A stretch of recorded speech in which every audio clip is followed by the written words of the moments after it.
Tutto bene, no? Non ha caldo né freddo? Siamo meridionali,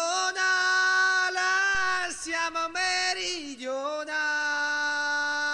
Senta, signor meridionali. Pupazzi, è chiaro, è inutile adesso negarlo, insomma, lei non è solo italiano, lei è una razza particolare di italiani, la razza meridionale, insomma, è abbastanza evidente questo fatto, lo si riconosce anche proprio dagli occhiali da sole.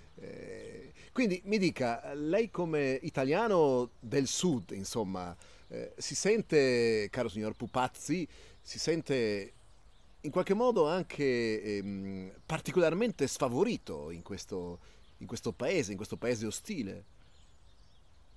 No, no, io che, io... Sì, siamo meridionali, che ci vuol fare? Siamo meridionali e in quanto tali loro ci meridionalizzano. No, no, noi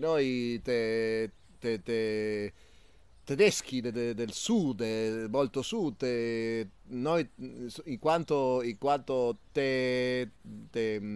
temibili, siamo contenti di essere tenacemente attaccati a questa terra. Vuole dire terra. Terra, sì.